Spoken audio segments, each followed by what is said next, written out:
Al-Fatihah.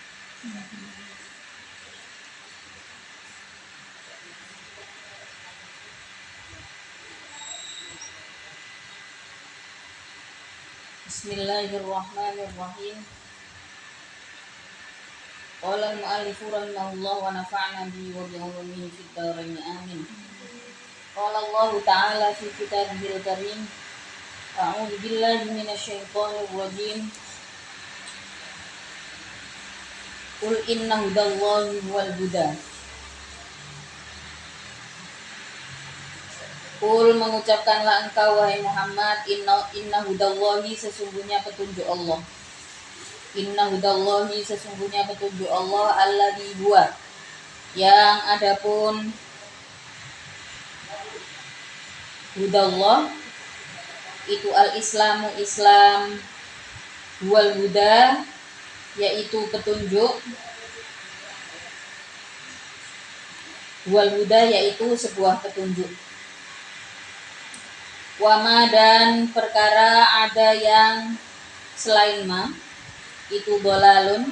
Wama, dan adapun perkara ada yang selain ma, atau adahu yang selain ma, itu dolalun, tersesat. Wa umirna, dan diperintahkan aku linuslima, supaya mengikuti aku. Ai bi an muslima, artinya dengan untuknya mengikuti aku. Li rabbil alamina, terhadap Tuhan seluruh alam. Wa an uqima, dan dengan menegakkan aku. Ai bi an uqima, artinya dengan untuknya menegakkan. Uqimu ya. Ai bi an uqimu, artinya dengan untuknya menegakkan kalian. Bukan uqima ya, uqimu itu sama. Dengan untuknya menegakkan kalian as-sholata, pada sholat-sholat, wattaqu, dan bertakwalah kalian hu, pada Rabb. Ta'ala, maha luhur siapa? Rabb. Huwa, adapun Rabb itu alladzi dzat. Ilaihi, yang adapun alladzi itu tuhsyaruna, akan dikumpulkan kalian.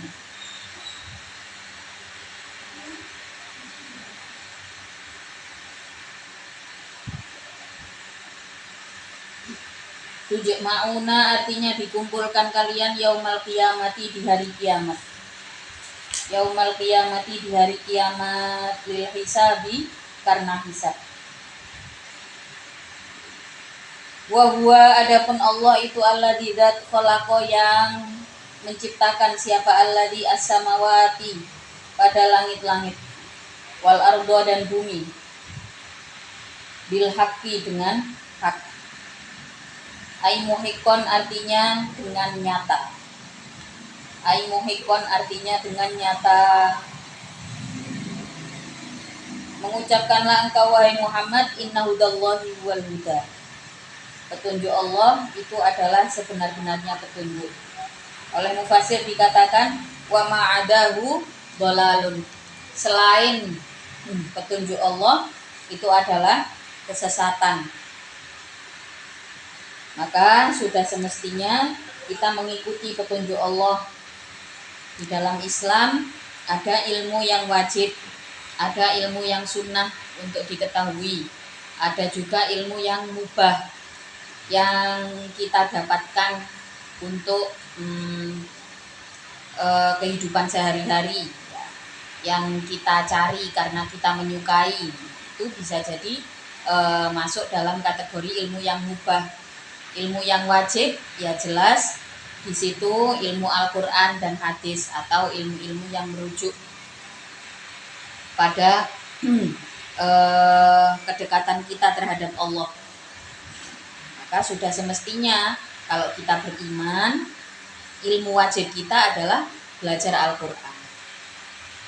Kalau kita mau mengikuti petunjuk Allah, ya maka harus mengikutinya. Di antaranya adalah kita mengikuti ilmu-ilmu wajib, bagaimana caranya sholat, lalu kita ikuti ilmu Al-Qur'an, itu ilmu-ilmu yang wajib. Nah, Di dalam pendidikan Islam yang pertama kali diajarkan di saat kita masih kecil, yang diharuskan di dalam Islam adalah mengenalkan nama Allah. Itu yang paling dasar. Jadi kalau mengikuti petunjuk Allah ya berarti harus mulai dari situ. Harus mulai dari situ. Di saat harus dimulai dari kecil. Kalau kita mengikuti petunjuk Allah. Kalau tidak mengikuti petunjuk Allah, ya maka ya tidak akan dipertemukan dengan kesempatan yang mendekatkan kepada Allah. Nah, hebatnya orang-orang yang baru mu'alaf ya, itu biasanya menuntut ilmu wajibnya jauh lebih semangat daripada kita-kita yang lahir sudah dari lingkungan Islam. Terus kecilik krungu wong ngaji, kecilik wis biasa maca Al-Qur'an nggih. Semangat kita tiba-tiba terhenti di saat usia tertentu. Oh, wis cukup sih ilmu agamaku. Itu juga kalau bisa terhadap ilmu wajib kita jangan sampai benar-benar berhenti. Ada masalah apapun terkait dengan perkembangan kehidupan kita harus tetap kembali kepada Al-Qur'an dan hadis. Harapannya memang dalam kesulitan apapun kita bisa kembali kepada Allah sesuai dengan yang disampaikan dalam ayat ini, bahwa inna hudallahi huwal huda. Jadi petunjuk Allah yaitu yang sebenar-benarnya petunjuk. Selain itu masih perlu dipertanyakan lagi, masih perlu ditelaah lagi.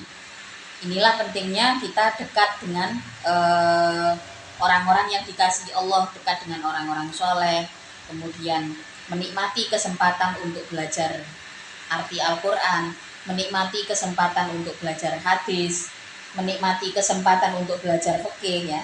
Karena di situ ada hudallah, ada petunjuk Allah. Wa aqimus shalah wattaqu wa huwallazi ilaihi tuhsyarun. Rasulullah diperintahkan oleh Allah untuk memberitakan kepada orang-orang kafir bahwa Allah itu adalah tempat kembali semua orang. Wa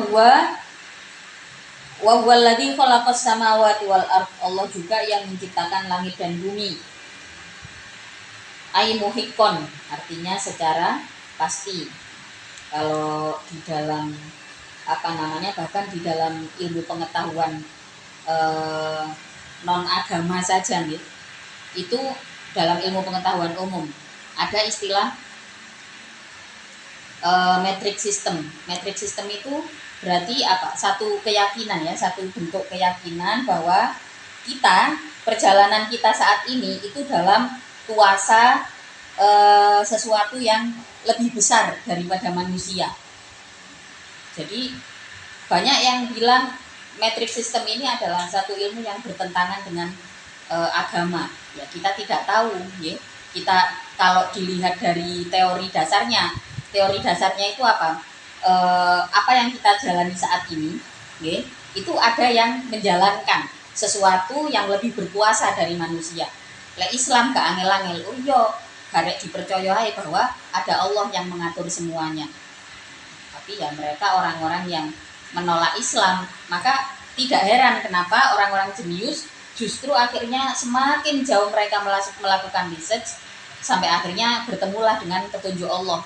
Ya, karena terus mencari, tidak menghentikan pengetahuannya sampai akhirnya menemukan hakikat Allah.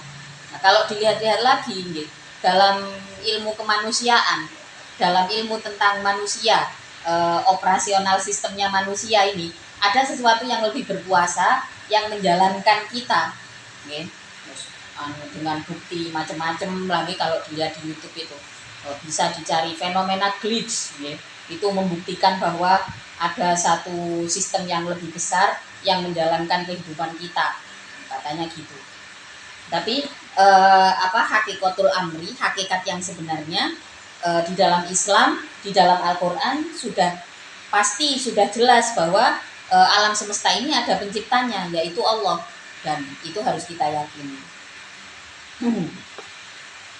Wadkur, dan mengingatlah atau menyebutkanlah engkau yauma di dalam hari yaqulu yang berkata siapa Allah li syai'i terhadap mewujudkan sesuatu, atau li syai'i karena mewujudkan sesuatu.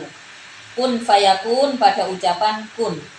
Kun adalah fayakunu, maka akan wujud apa syai. Ketika Allah mengucapkan kun fayakunu, maka akan wujud apa yang harusnya terwujud itu. Dua, adapun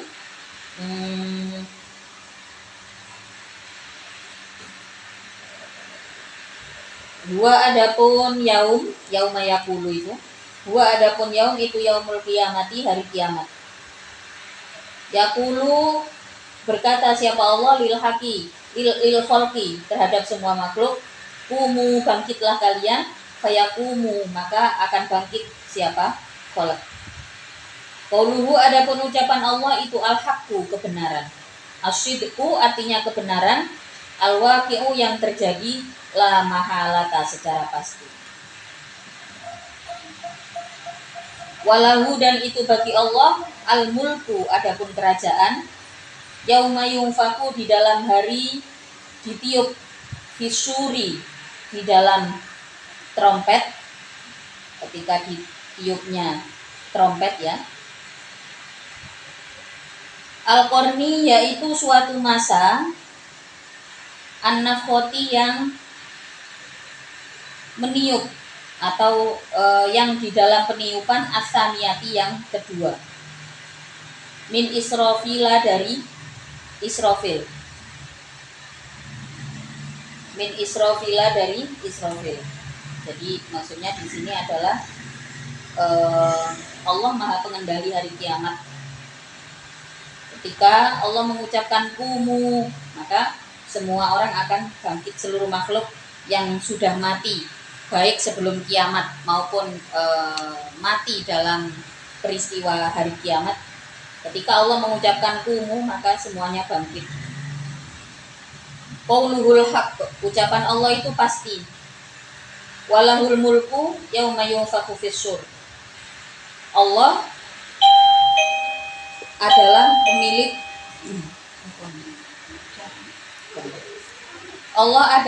pemilik atau penguasa di dalam hari ketika ditiupkannya trompet yang terjadinya peniupan yang kedua. Ya, oleh mufasir dikatakan yauma yunfakhu fis-sur. Itu yang dimaksud peristiwa pada kalimat tersebut adalah masa tiupan yang kedua, yaitu masa dibangkitkannya seluruh manusia. Jadi kan kalau kita tarik ya, kata qiyamah itu sendiri berarti bangkit. Jadi hari kiamat itu sebenarnya hari kebangkitan. Hari dibangunkannya semua makhluk yang sudah dimatikan oleh Allah. Tiupan pertama semua makhluk mati. Nah, yang disebut dengan kiamat itu tiupan kedua, yaitu hari bangun, hari bangkit, hari kebangkitan, di mana semua makhluk yang sudah mati, terutama manusia, itu dibangkitkan kembali. Jelas ya, kalau binatang, di dalam kitab-kitab salafus sholih itu dijelaskan, kalau binatang itu akan dilebur menjadi istilahnya menjadi tanah, dilebur, tidak ada hewan, tidak masuk surga atau neraka, yang mengikuti peristiwa kiamah atau kebangkitan itu adalah manusia. Jadi yang dibangkitkan itu manusia. Nah, Allah penguasa atau menguasai kondisi tersebut. La mulka, tidak ada penguasaan itu maujud fihi di dalam yauma yunfakhu fis-sur li ghairihi, bagi selain Allah.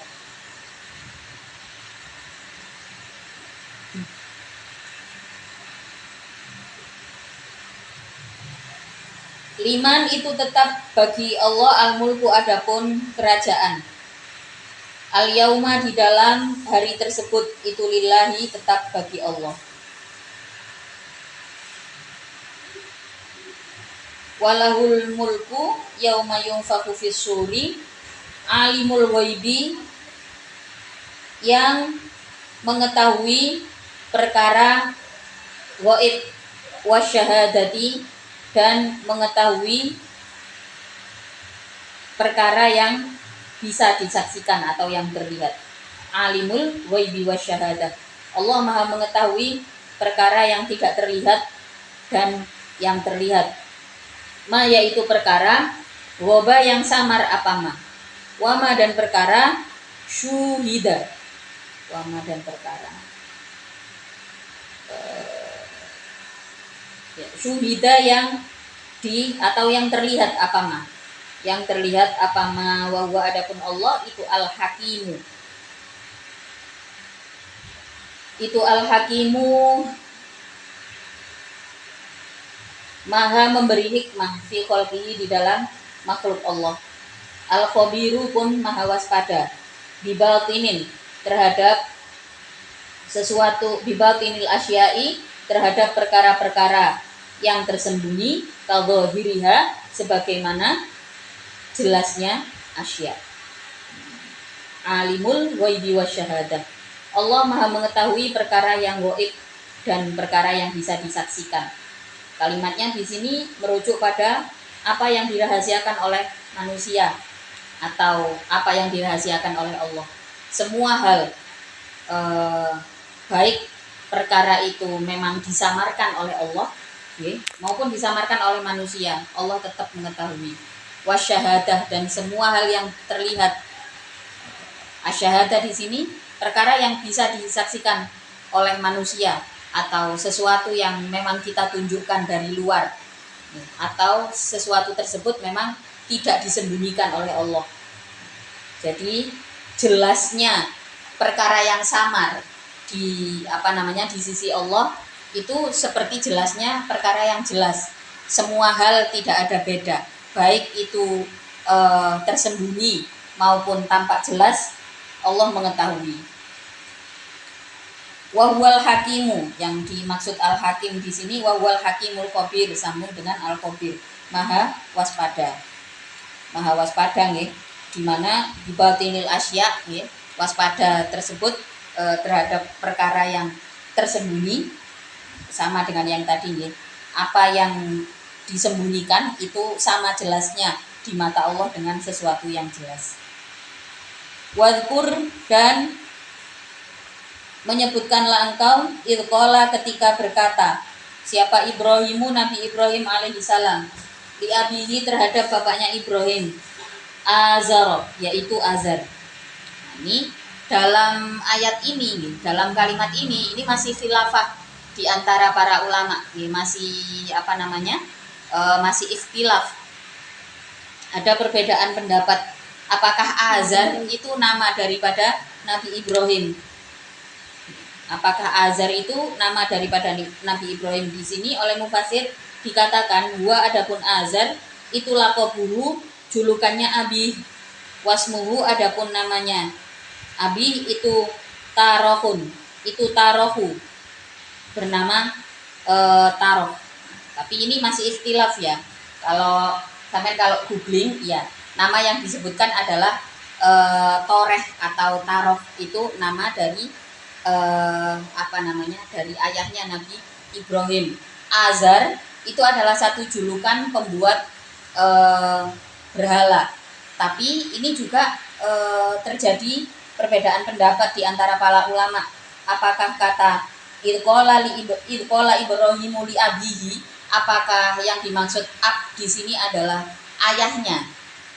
Kalau misalkan yang disebut misalkan Abihi ini adalah memang ayah daripada Nabi Ibrahim, maka tidak perlu disebutkan lagi tentang Azar yang merupakan yang diyakini oleh beberapa kalangan adalah nama daripada ayahnya Nabi Ibrahim. Tapi kata ab di sini menurut sebagian ulama yang lain, kata abihi, kata abnya ini bisa jadi pamannya.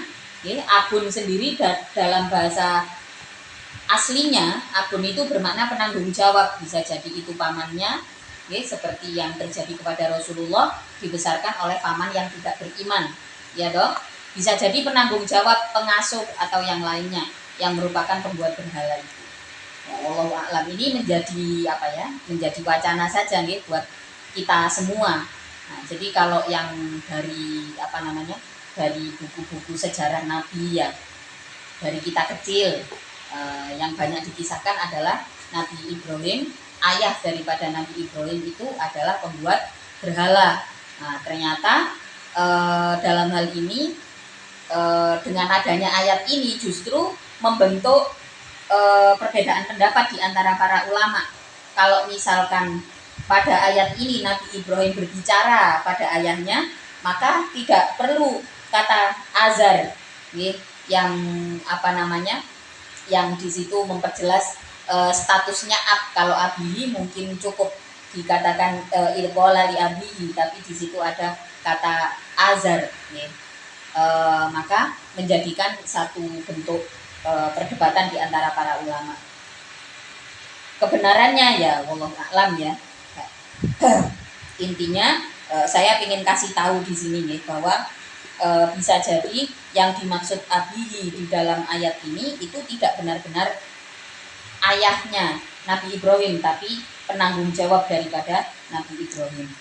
Berikutnya, idqala ketika berkata siapa Ibrahimu li abihi azaro, wahai Azar, atattakhidu, apakah mengambil engkau asnaman pada patung-patung alihatan untuk menjadi Tuhan? Ta'budu yang menyembah engkau pada alihah. Istifhamu taubihin, adapun atattakhidu itu istifham taubih. Ini sesungguhnya aku itu aro melihat aku kepadamu wa qaumaka dan kaummu bittikhadhiha dengan mengambil asnam fi dhalalin di dalam kesesatan, anil haqqi dari agama yang benar, kesesatan mubinin yang jelas, bayinin artinya yang jelas. Wa kadzalika, dan sebagaimana memperlihatkan, wa kadzalika nuri, dan sebagaimana memperlihatkan aku, kama aroina, sebagaimana memperlihatkan aku pada Ibrahim, itlala abihi pada kesesatan bapaknya Ibrahim, wa qaumihi dan kaumnya Ibrahim. Ibrahima pada Ibrahim, malakutas samawati pada kerajaan langit-langit, wal ardi dan bumi. Liyastadulla supaya mengambil dalil siapa Ibrahim bihi dengan malakut ala wujdaniyatina, atas sifat wujudku. Yang dimaksud di sini adalah Allah. Atas sifat wujudku, artinya wujud Allah. Waliyakuna, dan untuk dan supaya ada siapa Ibrahim itu minal muqinina, dari orang-orang yang meyakini, fiha dengan wujdaniyatina. Wa jumlatu wa kadzalika, adapun jumlahnya lafaz wa kadzalika, wa ma ba'daha, dan lafaz setelahnya jumlah itu i'tiradun, jumlah mu'taridun. Wa utifa, dan diatofkan, ala kola, wa utifa, dan diatofkan kalimat tersebut ala kola atas lafaz kola.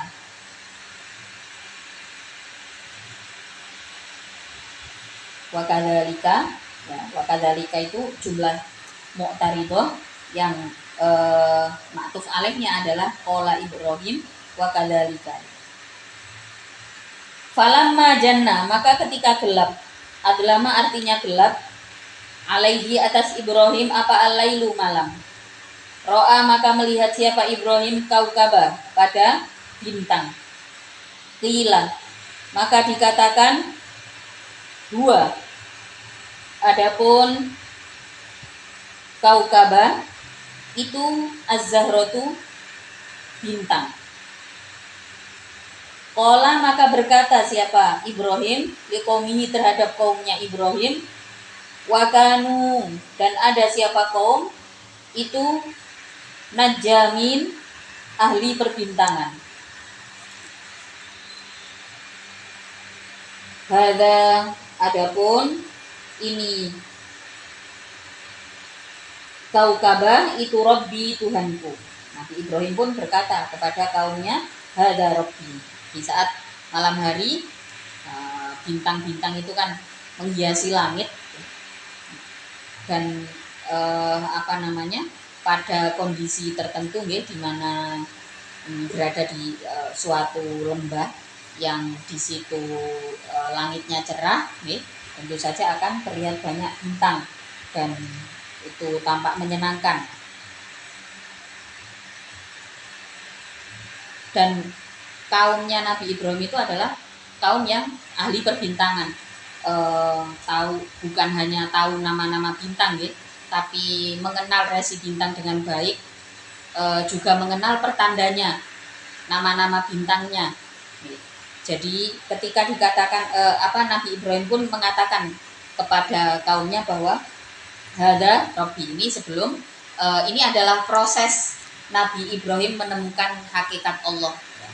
Jadi ayat-ayat berikut ini adalah satu bentuk proses bagaimana kemudian Nabi Ibrahim menurunkan banyak sekali ilmu pengetahuan. Di antaranya adalah Allah yang memberikan ilmu pengetahuan itu langsung kepada Nabi Ibrahim alaihissalam, ya, melalui dalil-dalil, melalui bukti-bukti. Hada, adapun ini kaukaba itu Robbi Tuhanku. Fi za'mikum, di dalam persangkaanmu. Falamma afala, maka ketika surut apa kaukaba, goba artinya surut atau tenggelam. Goba artinya tenggelam apa kaukaba. Qala, maka berkata siapa Ibrahim, la uhibbu, tidak senang aku al-afilina pada Tuhan yang terbenam. Ditunggu sampai kemudian ketika bintang-bintang itu redup, Nabi Ibrahim berkata, la uhibbul afilin, saya tidak senang dengan Tuhan yang bisa terbenam. Anita khoda, untuknya mengambil aku, pada kaukaba, arbaban, pada menjadi Tuhan. Jadi akalnya mulai berjalan. Inilah kehebatan manusia. Ini anugerah Allah terhadap manusia. Kok ini bertentangan dengan akal sehat saya, kata Nabi Ibrahim. Masa Tuhan itu bisa tenggelam, Tuhan itu bisa terbenam. Li'anna robba, karena sesungguhnya Tuhan, itulah yajuzu, tidak boleh, alaihi, menimpa atas rob, apa at-taghyiru, berubah, wal intiqalu, dan berpindah-pindah. Li'annahuma, karena sesungguhnya taghyir wal intiqal itu min sya'nil hawadifi, dari keadaan makhluk.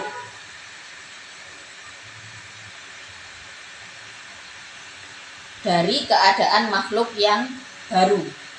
Jadi kita ini kan disebut al-hawadith. Al-hawadith itu maksudnya adalah sesuatu yang diadakan, yang tadinya tidak ada terus menjadi ada. Nah, itu al-hawadith. Ya, kita makhluk itu sebutannya adalah al-hawadith. Menurut Nabi Ibrahim setelah melihat bintang-bintang itu redup, ya, Tuhan itu mestinya sesuatu yang tidak bisa berubah, sesuatu yang tidak berpindah-pindah. Taghyir wal intiqal itu adalah keadaan min sya'nil hawadith. Itu adalah keadaan makhluk. Makhluk itu ya dari tidak ada menjadi ada, kemudian dari yang tadinya kecil terus menjadi besar, gitu ya. Dari yang tadinya di sana terus kemudian berjalan jadi di sini. Nah, itu intikal, ya. Taghyir wal intikal itu sesuatu yang dimiliki oleh al-hawadits, oleh makhluk. Maka nggak cocok kalau misalkan Tuhan itu eksistensinya memiliki taghir dan intikol, memiliki perubahan dan perpindahan, itu nggak cocok. Dzatiyahnya Tuhan itu tidak berhak untuk berubah dan berpindah. Yang bisa berubah dan berpindah itu adalah al-hawadits, adalah makhluk. Itu di saat Nabi Ibrahim melihat bintang yang redup, nggak cocok, berarti itu bukan Tuhan. Falam yanja, maka tidak membekas fihim di dalam kaum apa dalika la uhibbul afilin tersebut. Apa dalika la uhibbul afilin tersebut. Falam maro al qamaro wallahu taala a'lam bishawab. Besok yang kita Al-Fatihah.